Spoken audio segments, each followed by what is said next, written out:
Well, g'day curd nerds. Today I'm going to be showing you one of the many uses for whey. Whey is an amazing byproduct of cheese making, but today I'm going to be using it to make an alcoholic beverage. And that alcoholic beverage is called Blaand or Blond, depending on where you come from and how you pronounce it.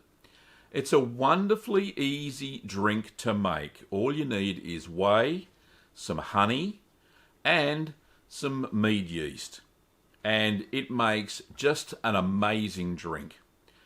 So watch over the period of 18 months as I film the journey on how I made this fermented whey drink called Blaand or Blond. So hopefully it's anything but bland, of course. This was a very simple drink to make. It's fermenting now. It's been fermenting for a day. So I'm going to split this video into two and show you a taste test a little bit later on, probably a couple of months down the track. I don't know how long it's going to ferment for. We will see. But it is bubbling nicely there. Very simple to make. You just need some whey from some cheese, which is a Colby that I made earlier, and I used all the whey from that. You'll need some honey and you'll need some mead yeast. Anyway, let me show you how I made Blaand. So the ingredients for Blaand is 1.5 kilograms or 3.3 pounds of honey, approximately 4 litres or 4.2 quarts of whey, and that should be used within about 4 hours of making the cheese. 3/4 of a teaspoon of mead yeast. Now make sure when you filter the whey you use some cheesecloth to get rid of the chunky cheesy bits. You don't want those in your Blaand. Now, to clean everything up, I'm using a low sudsing detergent, and I'm washing all of my equipment, including the airlock, the bung, and the demijohn. Give that a good scrub with a brush, using a bottle brush there to get rid of any dirt that may be inside the demijohn. Then I get rid of that water, and I'm going to use a no rinse sanitizer or sterilizer. This is sodium percarbonate, so you don't need to rinse off any of the equipment after you have sterilized it. Just leave that in there for a few minutes and then pull it all out again and put it on a clean tea towel.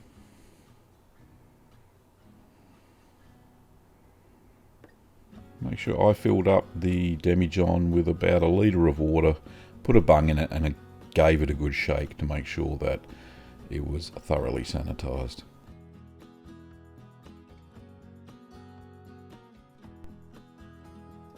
Now, to make the honey flow a bit easier, I've just let it rest in some warm tap water, just to make it a little bit more fluid. I'm using 2 lovely honeys from Ballarat. One was given to me by one of my customers who's a backyard beekeeper, and he gave me some honey. Now I'm using a yeast by Mangrove Jacks. This is a mead yeast, MO05, and I've got all my sanitized equipment there on a clean tea towel, waiting to be used.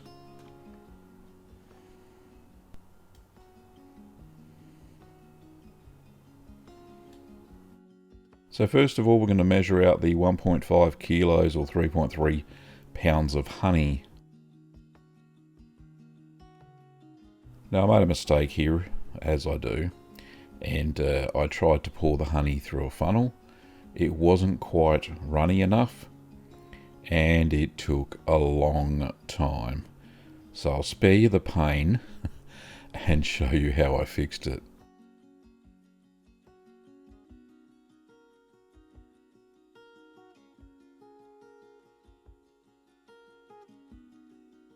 So I did have to let that drain through the funnel. There's no other way around it. Then I just simply poured it straight from the jar. It fit through the hole in the demijohn, no problems at all. I did that with the second container, the 1 kilo container, and got most of it in there.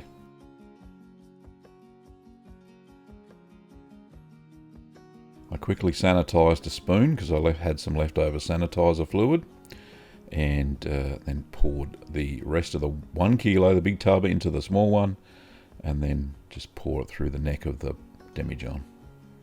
Got most of it out, which was good. Quickly sanitized a 2-litre jug. I just set that aside and set the demijohn aside. I'm going to measure the temperature of the whey first. It should be between 15 and 28 Celsius or 59 and 82 Fahrenheit.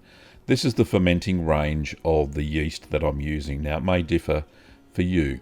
Now pour half the whey, or 2 litres, into the demijohn. I'm just using that jug to transfer it in. Makes it a little bit easier than having to hover the big pot over the top of the demijohn. Now I was thinking maybe I used the spout, but I chose the funnel. It was a lot easier. So just pour that in. Now we're going to put a bung in, and we're going to shake the demijohn to dissolve the honey. Now this took a good 15 minutes to dissolve all this honey. Still not dissolved.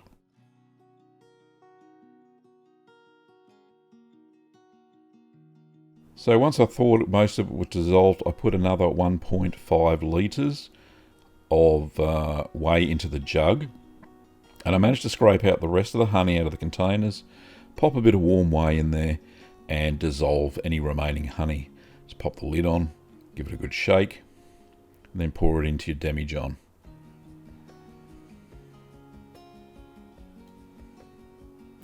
And then we'll add that and the rest of the whey into the demijohn as well.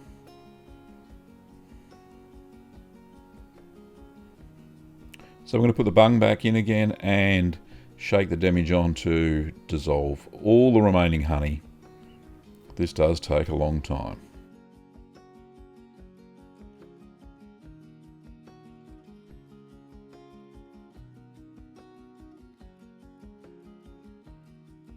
So once you think all the honey's dissolved, we can move on to the next step. So I just washed off the outside of the demijohn there to make sure no ants decided it was a good place to call home. Now I add the final 500 millilitres of whey to the demijohn. Just pop the bung back in quickly, give it a quick shake. And now I'm going to measure the specific gravity of the must. It's now called a must. Just so I know how much alcohol is in the brew when it's finished.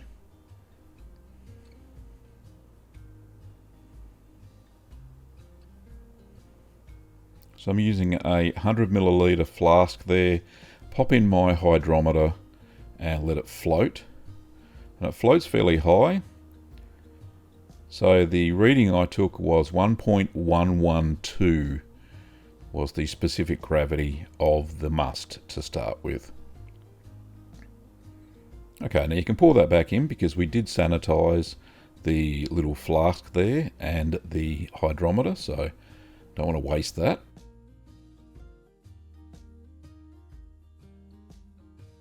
Now there's the yeast. It's called M05 or M05 and it's suitable for all types of mead. So I thought this was a fairly safe candidate. We're not going to use all of it because the sachet is used for 23 litres. Now I've only got about 4.2 litres of fluid there, 4.5 litres of fluid. So I put the yeast into a sanitised jar, a sterilised jar, so I could keep that in the fridge when I'm not using it.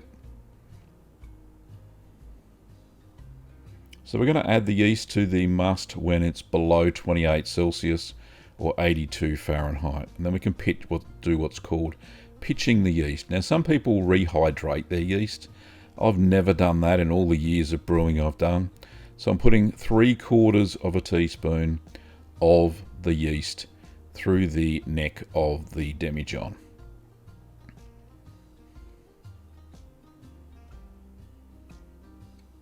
So we're going to pop the bung back in and just give that a bit of a swirl to mix up the yeast.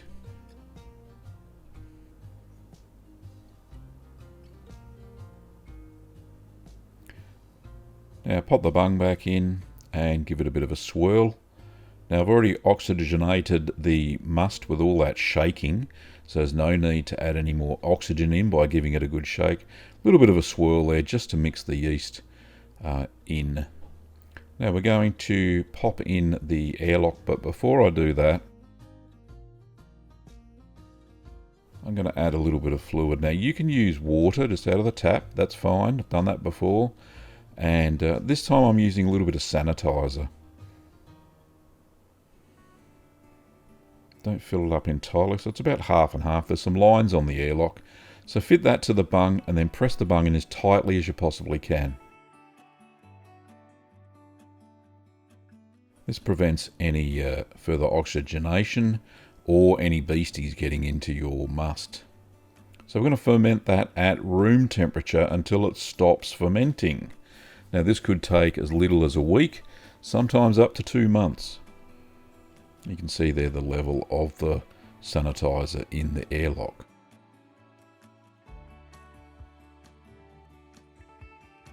So after about 24 hours, it's going to start to ferment.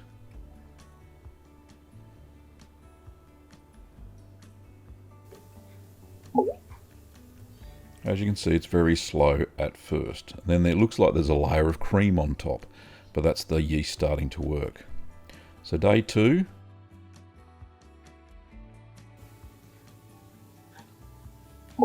It was slightly faster, as you can see there.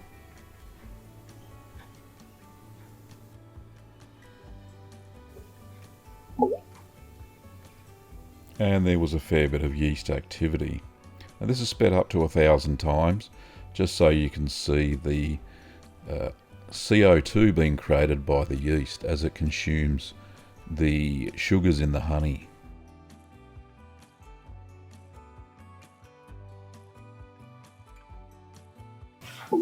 So at day 4 it's about 1 bubble a second, and it's still continue that on. It's about day 6 now and it's about the same.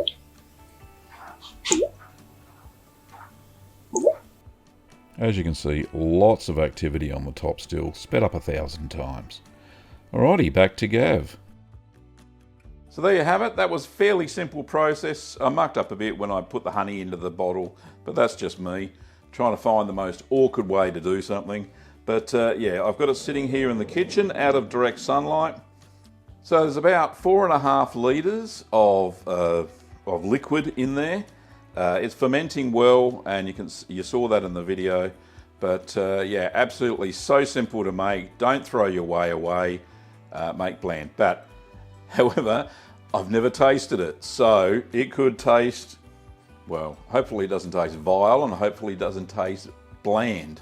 So a little bit of flavour I'm hoping to be in there. So I don't expect the lactose to ferment, because it's a non-fermentable sugar as far as yeast goes. It has to be broken down with something called lactase, which you find in lactose-free milk, that sort of stuff.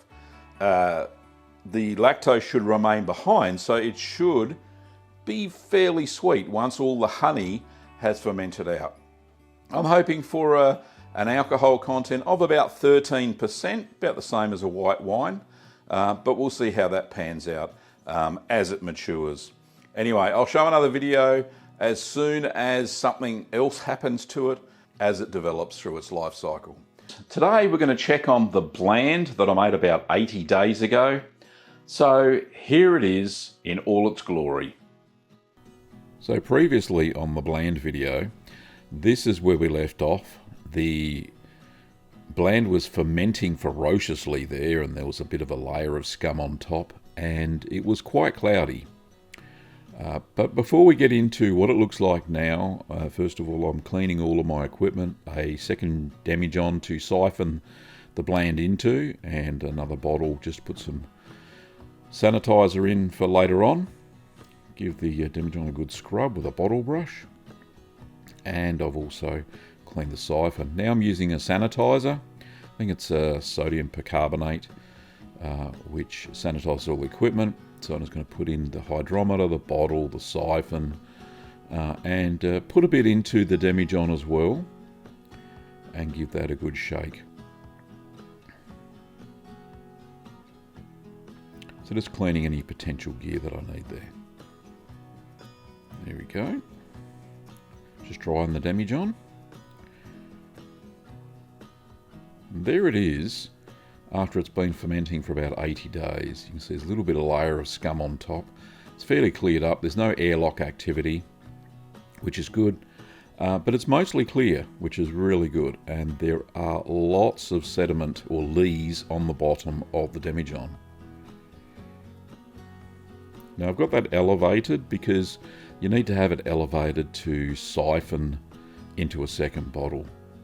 And I've got the second demijohn sitting in my little small sink there, and that will aid it to no end. Now I'm just taking off the airlock, putting that in the sanitizer for the next demijohn. Pop it up there, try not to disturb it at all. And then now I'm going to get the siphon, pop that into the demijohn. Try not to disturb anything on the surface and not putting it all the way to the bottom. And then give it a couple of pumps to start the transfer process. Or one more, I think, Gav. Let's have a look.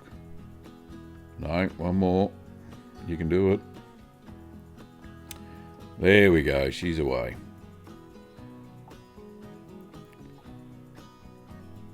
So that's obviously sped up, but what you're trying to do is not to get any of the lees transferred across into the racking demijohn.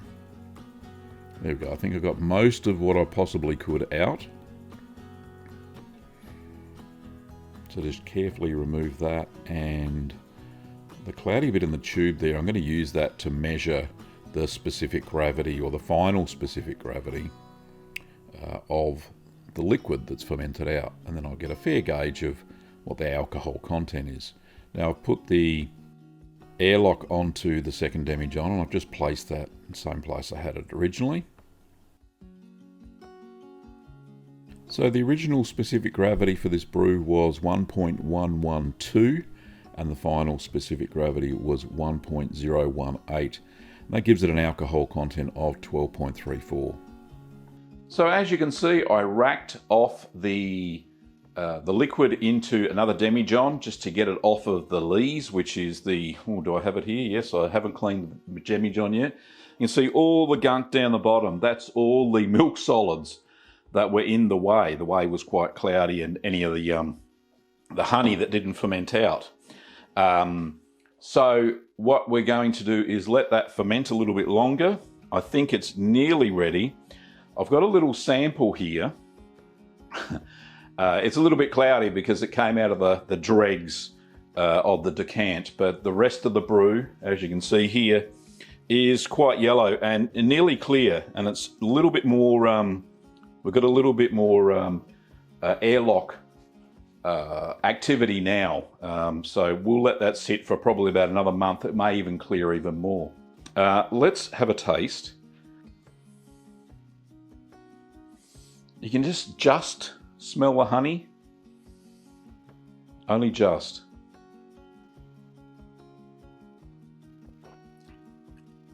Ooh. You know what? That tastes a little bit like a Chardonnay, of all things. It's dry. A little bit of sweetness, just a tiny, tiny little bit of sweetness. It's more on the dry side. Oh, that's very nice.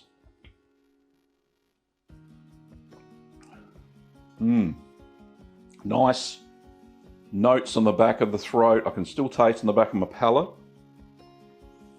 Not earthy. Yeah, it's just like a Chardonnay, which is really good. That has impressed me. You can taste the alcohol, of course. I don't know how much I drink of it, but yeah, at 12%, you know, you drink it 100 ml glass at a time, which is, you know, perfect. Let's try some more. That's very nice. If that was chilled, it's sitting at room temperature at the moment, which is about 18 degrees Celsius. I think the flavours would be even better. But as it stands, that is certainly drinkable. Nice, dry. Like I said, it tastes like Chardonnay. But yeah, I'll let that sit in the demijohn for another month. let that ferment even more. We'll see how much the specific gravity changes again in a few months' time.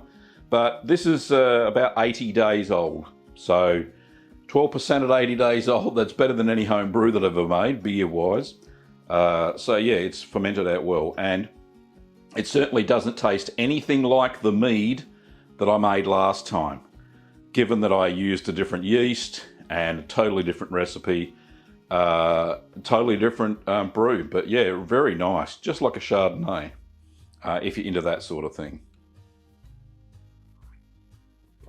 I think when it clears out even further, it'll look more visually appealing. Now, certainly this does in the demijohn. You know, like I said, this was the dregs, but you know, even the dregs taste nice. This is well worth making, curd nerds. Definitely, if you've got leftover whey, then yeah, you should give this a go. Many months later. So back in March 2021, what's that? Over 18 months ago, I put down this Blaand. Now, I was going to make another one, but I thought, well, hang on, I've got to see how this tastes. And it takes a long, long time for this to clear up and turn into something amazing. So it is crystal clear. There are no particulates. It is see-through. It is amazing. I'm just so pleased that it clarified so well. So let's see how I bottled up this stuff, just ready for storage, basically, because it matured in the demijohn, or carboy, whatever you want to call it. So first things first, of course, we're going to wash all of the equipment in a brewer's cleaner. Now, you should be able to find this sort of stuff at a home brew shop, and it is a low suds cleaner. It doesn't leave any detergent residue on the bottles that you're going to store the Blaand in. So not only am I cleaning the bottles that I need, also the siphoning equipment and the hose as well. Now next, of course, we're going to use sanitizer to sanitize our equipment. So I'm using something like Star San, which is a basic sanitizer, which is no rinse. You don't need to rinse it. So you can see the decanting worked because there's a fair bit of sediment still on the bottom, but the Blaand is crystal clear, which is absolutely fantastic. So it's ready to bottle. So all we have to do is use our siphon pump, and I'll leave a link to that in the description below, and you siphon it into each of the bottles. Now just make sure the siphon actually has a thing where doesn't allow you to put sediment into the bottles. I was tipping a little bit in there, but that will settle out in that last bottle. So I used a simple calculator that I downloaded from my phone, and the alcohol by volume is 13.39. Now I used a hydrometer of that, but you can see how absolutely crystal clear that looks. It looks absolutely fantastic. And there's a close-up there. Gee, I hope it tastes as good as it looks, that's for sure. Anyway, back to Gav. Yeah, let's just try it, shall we? Without further ado. It smells like sherry, dry sherry. Because before it smelled like Chardonnay when it was I think it was about 6 months old.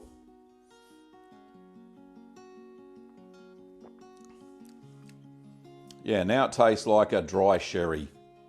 So if you're into dry sherry, then this Blond, which has been aged 18 months, so it fermented out for about, I don't know, 4 months, something like that, and then I decided to age it for the rest of the time. It is August 2022. So yeah, so that's a fairly long aging period, but yeah, you can definitely drink that. That is lovely. A little bit of a mead undertone. But yeah, definitely worth the wait. This is beautiful. It's not very sweet. It's more dry, because I think all the secondary fermentation that happened when I transferred it from the first demijohn to the second one, and let all that extra sediment filter out. Even though it looked fairly clear, it wasn't clear enough for my needs, for my liking. But this is perfect.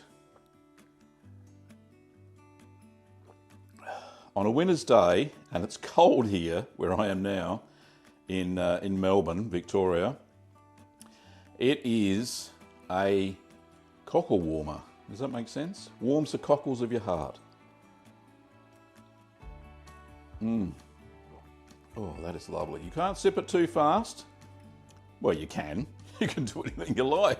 But this, I feel, needs to be sipped. It's one of those sipping things. So I've got quite a few there. I've got, what, 4.5 bottles. And that will do me for a while. I'll put a fancy label on it and put it away for storage. I was going to put some carbonation drops in one of them to see if it'd fizz, because I thought it might taste like the Chardonnay it did before. This is just a sugar drop, which is about 1 teaspoon of sugar. So home brewers, beer brewers, put a carbonation drop in each bottle. It's about a teaspoon of sugar, and that creates CO2 from the extra yeast that's in there, and that provides the effervescence, or the CO2, the bubbles in beer. Now, I thought this still tastes a bit like Chardonnay, but it doesn't. It tastes like dry sherry, so I'm not going to put any carbonation drops. If I had bottled it earlier at the first tasting and let the yeast drop to the bottom of the bottles instead of clarifying it with the demijohn, then I probably could have put a carbonation drop in maybe 1 or 2 bottles, and that would have created some CO2, and you would have had a sparkling sort of semi-dry wine. So if you're going to do it at that earlier stage, not at this later stage after 18 months, because this is, I wouldn't carbonate this. This is nice, viscous, dry sherry style blonde. Oh, lovely. Just to think, whey from cheese making and a bit of honey made this drink, and a bit of yeast, of course. And that's it. That's the only ingredients. Absolutely fantastic. This is delightful. So let me just, bottoms up. That's it. That's how you make a dry sherry style blonde. Beautiful, absolutely beautiful. Well, if you like the video, don't forget to give it a thumbs up so you'll see other videos like this one. And if you're logged on, then don't forget to subscribe and hit the little bell button for more content, either brewing or cheesing. More cheese than anything else, of course. So thanks for watching, mead makers. I'd normally say curd nerds, but thanks for watching, and I'll see you next time.